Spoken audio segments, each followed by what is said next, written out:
They all laughed. My parents, my cousins, even my aunt, who barely knows me. They actually laughed. At Thanksgiving dinner, my sister Emily raised her glass and said, "Here's to family, except for Hannah the failure who thinks money makes her worth something." And they laughed like it was just a harmless joke. Like I hadn't paid for the wine they were sipping or the food on their plates. I didn't laugh. I raised my own glass and said, "To the failure who just stopped paying for everything you own." And that was the moment the room went silent. For years, I tried to buy peace to earn love with generosity to stay quiet and useful. But that night, something broke. Or maybe something finally healed. And what followed wasn't revenge. It was truth. Finally, unbe burdened.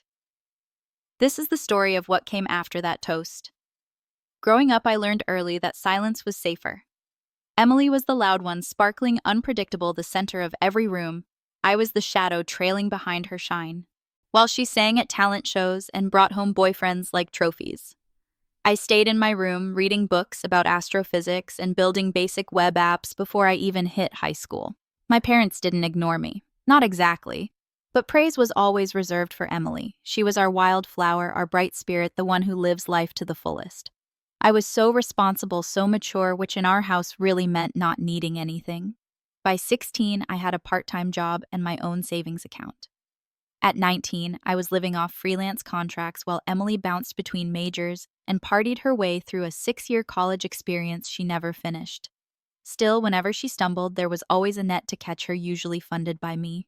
I remember one Thanksgiving when Emily showed up unannounced with her then-boyfriend, a man who insulted me within 5 minutes of arrival.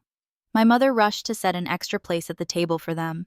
No one noticed I hadn't spoken a word all dinner.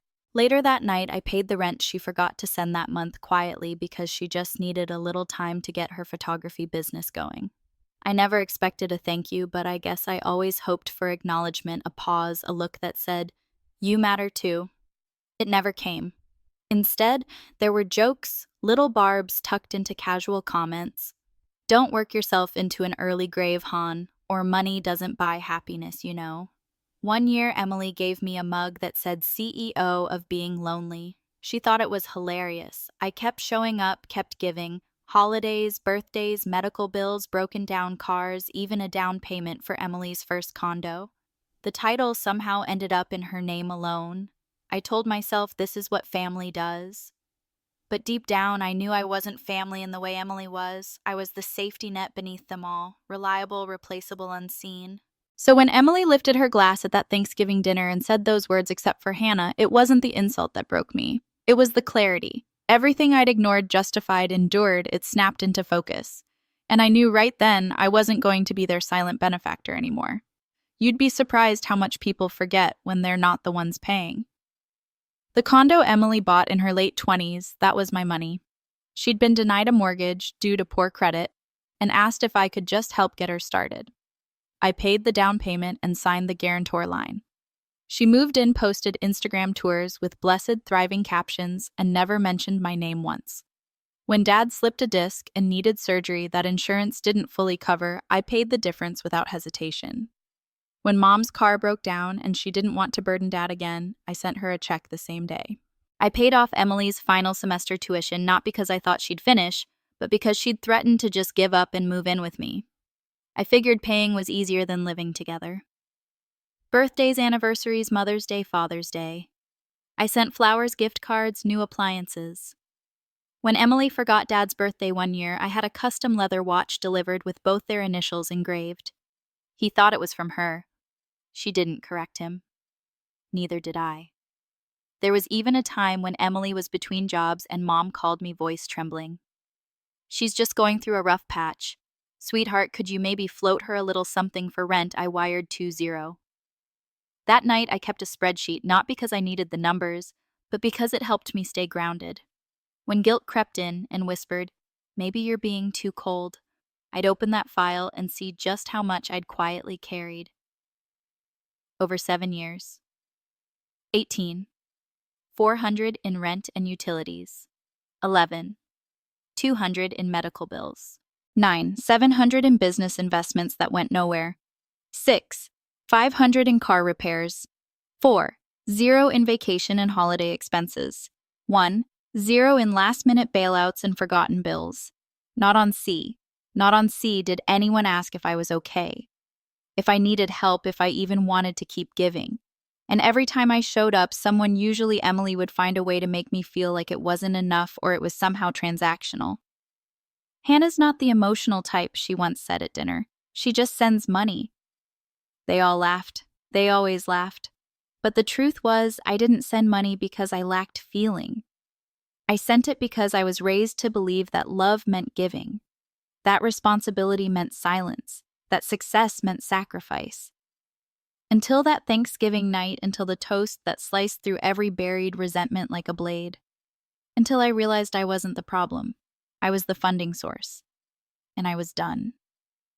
Thanksgiving was always a production in our family. Emily's favorite holiday. She loved the photos, the matching outfits, the performative. Grace around the table. This year, she insisted we rent out a farmhouse-style restaurant just outside town for the vibe. She picked the theme, the wine, even the playlist. She didn't pick the person footing the bill. That was me. I'd called ahead a week before, gave the venue my card to hold the private room. I didn't announce it. I never did. I told myself I was doing it for Mom, who'd spent her life trying to hold the family together, and maybe even for Dad, who'd aged faster than he realized. I wasn't doing it for Emily. She showed up late, of course. Hair styled to perfection, wearing a velvet dress I recognized from a shopping spree she claimed she couldn't afford. Everyone rose to hug her. I stayed seated. Dinner was full of small talk and shallow laughter. Ryan, our cousin, told a story about getting lost in Rome. Uncle Ben chimed in with a golf anecdote no one asked for. I sipped my wine, slowly counting how many glasses Emily had already emptied. Then came dessert. The lights dimmed. Someone brought out a pie with candles. A few people clapped. That's when Emily stood. She raised her glass eyes gleaming. "Here's to family," she said, voice warm and rehearsed. "To shared memories, unconditional love, and being there for one another, no matter what." She paused, just long enough. "Except for Hannah, of course," she added with a crooked smile. "The failure who thinks money makes her worth something." Laughter, not gasps, not awkward silence. Laughter. Dad chuckled under his breath. Mom tried to scold Emily with her eyes, but didn't say a word. A few cousins looked down, clearly uncomfortable, but no one spoke up. My hands didn't shake. My heart didn't race. It was strangely quiet inside me, like the moment before a power outage. I lifted my glass of water because I don't drink much around them. I need to stay clear. And I said calmly to the failure who just stopped paying for everything you own. The table froze. Silverware paused midair. A wine glass tilted but didn't fall. I smiled faintly. Starting tonight, the car insurance, the condo bills, the family health fund, even this dinner off my books. I nodded toward the door where the restaurant manager stood discreetly with a bill folder in hand. "That one's on you, Emily." She blinked. Dad sat up straighter. Mom whispered, "Hannah," like I was the one making a scene, but I wasn't making a scene. I was drawing a line.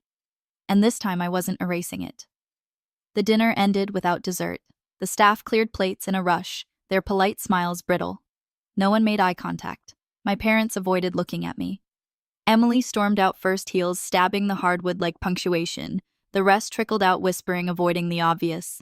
I waited until everyone left, then I paid the bill. Yes, I still covered it.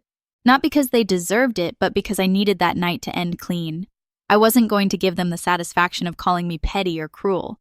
I was ending the role I'd been cast in, not adopting another version of it. By the time I got home, my phone was already lighting up. Text from Dad. "That wasn't fair, Hannah. You blindsided everyone. Not how we handle things in this family." Voicemail from Mom. "Sweetheart, Emily was joking. Please don't let one comment ruin decades of love. We'll talk tomorrow. Just you and me." Lunch. "Okay." 3 texts from Emily. "You seriously embarrassed me. Grow up, you're not a victim. Hope your money keeps you warm." I didn't reply to any of them. Instead, I opened my laptop and pulled up the spreadsheet. The one with every payment, every bailout, every silent sacrifice. It wasn't revenge, it was record keeping. Truth quantified. And I emailed it. Subject line, in case you forgot, attachment ledger 20, LSLSX, no body text, just numbers. 49. 800, over 7 years broken down by category. medical, housing, education, family events, emergencies. 3 hours later, Emily replied, "Wow, you really are that insecure. Congrats. You want a medal?" I closed the message without reading further. Mom called again the next morning. I let it go to voicemail. "Hannah, this isn't like you. You're hurt. I get it, but don't make permanent decisions over something said in the moment. That's not who you are." But the truth was, this was who I had become. Or maybe finally who I'd stopped pretending not to be. I wasn't angry, not exactly. I was done. Done justifying their behavior. Done accepting crumbs and being called ungrateful. Done swallowing words to keep the peace that never included me. The backlash didn't end there. Emily's boyfriend messaged me on Instagram 2 days later, accusing me of trying to humiliate her in front of the family. I didn't even know he followed me. Then came the final straw. A shared bank account I'd opened years ago to help Mom with household expenses suddenly showed unusual withdrawals. Grocery store spa appointment, a boutique clothing store I recognized from Emily's favorites. I froze. They were still using me even after the toast, even after the spreadsheet. I shut down the account that night, and that's when I realized I hadn't made a scene at Thanksgiving. They had. I'd simply refused to play along this time. A week passed. I didn't answer calls. I didn't explain. I simply disappeared from their group chats like I'd never belonged there in the first place. The silence felt strange at first, like I was holding my breath, but eventually it felt like oxygen. Then the envelope came. Plain cream-colored wedged halfway through my mail slot. No return address, just my name in shaky black ink. The handwriting was familiar. My father's. I hesitated before opening it. Inside a printed stack of emails, some photocopied statements, and a handwritten note clipped to the front. It read, "Hannah, we've made mistakes. I've made mistakes, but you need to know what's going on." I didn't know where else to turn. Dad, that line didn't know where else to turn. Rattled me more than the toast ever had. I flipped through the first document, a joint checking account in my parents' names. Over the past 2 years, it had been steadily drained. 1, 200 here, 2, 800 there. Nearly every transaction marked E. Carson Emily. Some were ATM withdrawals, others were PayPal transfers. A few were labeled emergency expenses but matched boutique purchases and weekend getaways I'd seen posted on her stories. The amounts weren't just large, they were consistent, predictable. The next page was an email exchange between my dad and their financial advisor. "We may need to refinance the house if this keeps up." I didn't realize how far behind we were. "I've tried talking to Emily. She says she's handling it, but Hannah can't know. She's done enough already." That sentence stopped me cold. She's done enough already. It was the closest thing I'd ever gotten to an acknowledgement. And it wasn't even said to me. It was buried in a thread of desperation. They were losing the house. The home I grew up in, the one they always bragged about owning outright, was leveraged to support Emily's lifestyle, not because she needed it, but because she expected it, and they let her over and over. And now they were at the end of the rope. That night, I sat in my kitchen with the folder spread across the table, tea gone cold beside me, and my hands clenched in my lap. This wasn't just about a toast anymore. It was about a pattern, one that had drained more than my wallet had drained my self-worth quietly over years. But now I had clarity and leverage and a choice to make. I could walk away, completely leave them to face the fallout alone, or I could use what I knew to protect them. Not for them, for me. Because if I didn't break the cycle here, it would keep spinning long after I was gone. The next morning, I called a lawyer. Her name was Marissa Adler Sharp. Direct, no nonsense. She'd helped a friend of mine set up a trust fund after a messy divorce. I explained everything. The hidden withdrawals, the equity drain, the silence, the toast. I expected her to be shocked. She wasn't. "What you're describing," she said, tapping her pen, "isn't just financial abuse. It's learned dependency, funded, and emotionally manipulated. And you're the structure they've been standing on." I blinked. Structure. That word stayed with me. I didn't want revenge. I didn't even want control. I wanted to stop being the thing holding everything up because they never once looked down to check if I was still standing. So we created a plan. Step 1. I'd purchase the family home at market value through a private trust, removing it from further risk of foreclosure or equity loss. Step 2. The trust would grant my parents lifetime residence, but only them. If they tried to transfer rights to Emily or take loans against it again, the trust would automatically freeze. Step 3. I'd clear their existing debts using a portion of my investment income, but with full documentation, signatures, and legal restrictions. No more informal favors, no more blurry lines. Emily was not part of the deal. Marissa drafted everything in under a week. I transferred the funds the next day. When the paperwork was ready, I sent a formal letter to my parents explaining the terms short, clear, and unemotional. You will not lose your home. You will be protected, but not in control. This is not a punishment. It is a boundary. Dad didn't respond. Mom called 3 times. I didn't answer. Emily sent a text that simply said, "You've lost your mind." I didn't reply because for the first time in my life, I hadn't lost myself trying to protect them. I'd protected myself too. Later that week, the documents were signed quietly without ceremony. My parents sat across from me in Marissa's office. They looked older, not angry, just tired. Mom whispered, "Thank you," as she slid the final page forward. I nodded. No hugs, no forgiveness, just formality. Emily didn't show up. I never expected her to.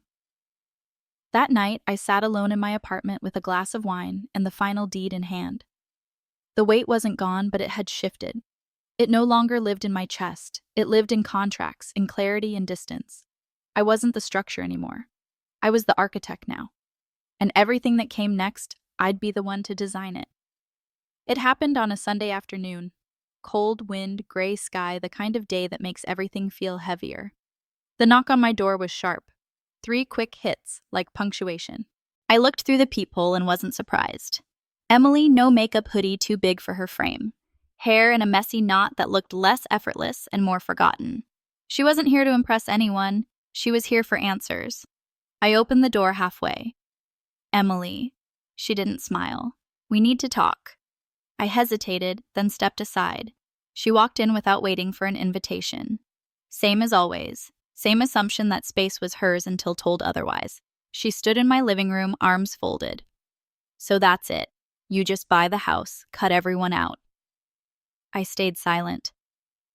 "Do you even realize what this makes you look like?" She snapped like some controlling villain who thinks she can fix everything with money. I raised an eyebrow. "I'm not fixing anything. I'm protecting what you kept breaking." Her mouth tightened. "I didn't know about Dad taking out loans against the house. She said that wasn't me." I walked to the coffee table, picked up the folder, and dropped it in front of her. Page 4. Transfers labeled under your name, thousands regularly. Don't insult me with denial. She didn't touch the folder, just stared at it like it might explode. "You could have told me," she said, quieter now. "I did. Every time I bailed you out, every time I paid your rent or covered your credit cards, you didn't hear me because I never raised my voice. That's on me. I should have shouted." Emily crossed her arms tighter, retreating into defense. "So what?" "You're done with me." Just like that. I paused. "No. I said you were done with me. The moment you stood up in front of our entire family and mocked me like a punchline that was your line in the sand." She shook her head. "It was a joke." I stepped closer. "It was the truth, Emily. Yours, loud and clear." Her eyes glistened, but not with apology, with resentment. "So what now? You get to play savior while I get pushed off a cliff." "No," I said simply. "You get to start from the ground, like I did, like adults do." She stared at me, disbelief mixing with something else, fear. "You're really cutting me off." I nodded. "Not out of spite, out of survival." Emily's voice cracked. "What do I even have left?" I looked her dead in the eyes. "Whatever you choose to build." She turned then.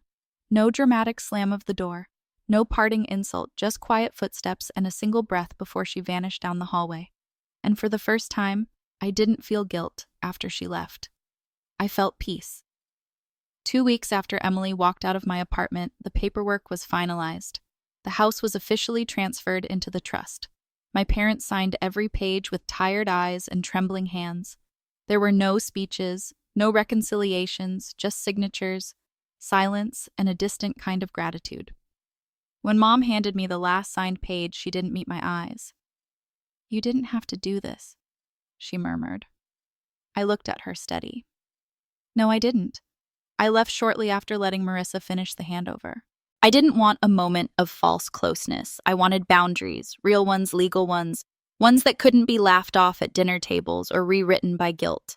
I set up a modest monthly stipend for my parents, enough for essentials, not indulgence. The trust was airtight. If Emily ever tried to access it, the funds would freeze. I even arranged for an independent trustee to manage distributions so I could step back completely. Control wasn't my goal. Distance was. 3 weeks later, Emily moved in with a friend on the other side of town. I heard through a cousin that she'd tried working as a retail stylist but quit after 5 shifts. The manager was condescending, she reportedly said. Classic Emily. I didn't follow up, I didn't check in, I didn't owe that anymore. That Christmas, a card arrived from my mother. Just a plain white envelope.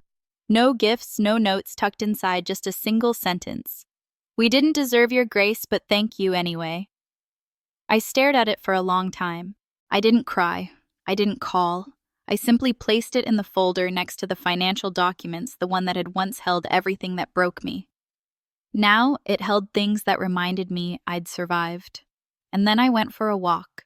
The sky was gray cold, pressing against my cheeks, but I felt light. I walked past storefronts dressed in garlands, family shopping, couples laughing, and I realized something. For the first time in my adult life, my calendar wasn't centered around other people's needs. There was no secret Venmo payment I'd have to send, no passive-aggressive call, waiting, no emotional ambush disguised as a family lunch, just quiet. It wasn't dramatic. It wasn't cinematic, but it was mine. In the months that followed, I stopped sharing updates with my family. I stopped sending gifts just because I built something new, a routine, a space, a life that didn't orbit their approval. We still speak sometimes. Short calls, polite check-ins, birthdays, no more barb jokes, no more unspoken debts, just civility. It's not closeness, but it's peace. And peace, I've learned, isn't applause or validation or being invited to sit at someone else's table. It's building your own table and choosing carefully who gets a chair. Emily doesn't have one. Not out of cruelty, but because she burned hers. And when people say, "But she's your sister," I nod. Then I say, "And I was hers until I wasn't." I've stopped trying to prove my worth to people who need me to stay small in order to feel big. I'm not the failure. I'm the foundation they leaned on too long, and now I'm no longer holding them up. I'm standing tall for me.